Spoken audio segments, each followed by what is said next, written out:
Good news, everybody. There's a new iPad mini. Apple quietly dropped it yesterday via press release.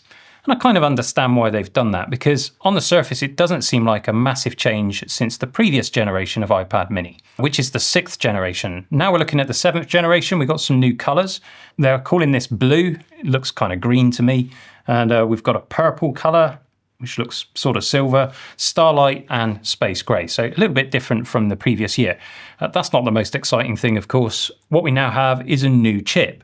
Now, the iPad mini has always gotten a better chip than the standard iPad, and that's the same case here. It now has the A17 Pro chip, which is the same chip that's in last year's iPhone 15 Pro. This is a very capable chip, and we'll have a quick look at the benchmarks in a moment. One of the big changes, though, with this iPad mini over previous generation is that it now supports Apple Pencil Pro, and that includes the hover feature with the Pencil. I didn't think they were going to do this because the Pencil Pro has its magnets in a different location, so that means a change to the inside of the iPad mini chassis.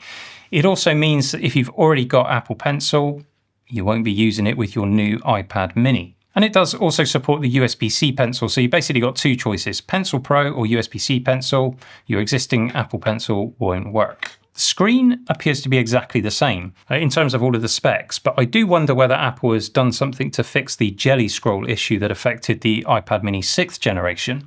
When you had it in portrait mode and you were scrolling fast, then it had that sort of weird effect. And most displays do this, but I found also, for me, when I was reading and just scrolling slowly down the page, everything sort of seemed to slant at an angle and I felt like I was falling over. Bit of a weird effect.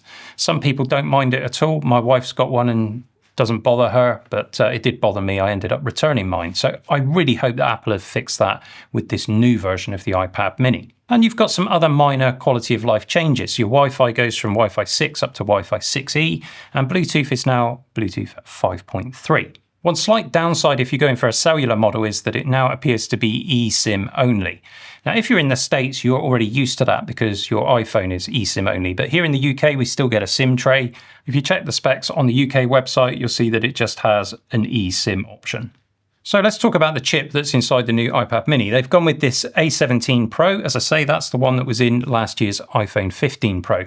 It's also the lowest possible chip they could have chosen that supports their new Apple Intelligence features, which I believe launch in the States in November and here in the UK in December, providing you're happy to use US English as your language. So that's going to be important to some people. And the reason why A17 Pro facilitates that is that its neural engine is about twice as quick as the A15 Bionic that's in the previous generation of iPad mini. Let's talk about the actual raw performance of the chip though, using some Geekbench benchmarks, just a good way to show how the performance has changed from one generation to the other. I've got here the tests that I ran on my own iPhone here, so that's the A17 Pro chip.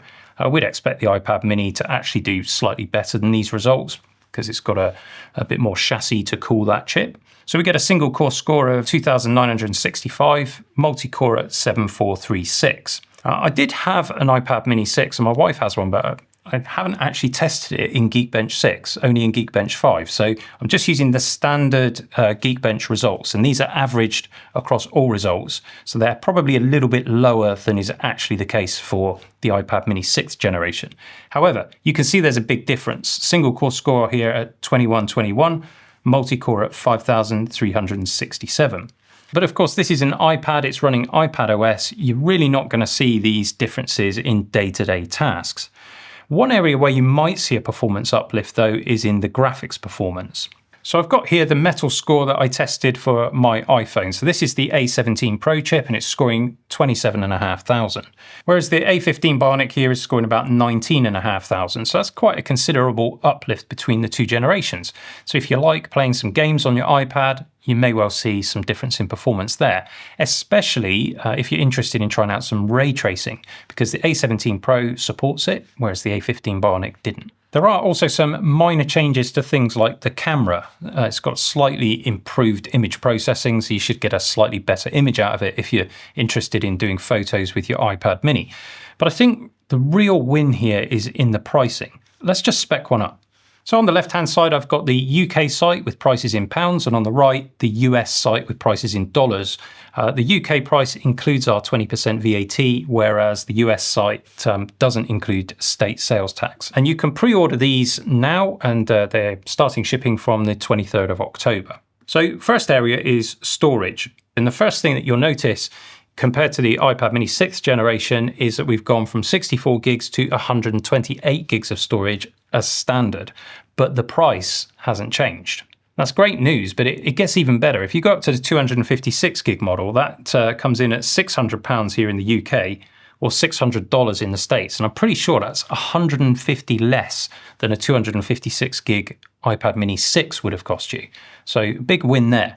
And now we also have a 512 gig option.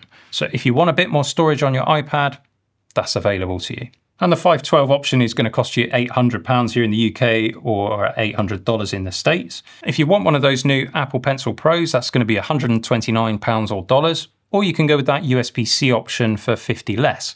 Although bear in mind you lose some of those Pro features if you do that. So that's a quick roundup of the iPad mini 7th generation. Obviously we need to get one in our hands and test it to give you a bit more information, and we'll try and do that as soon as we can.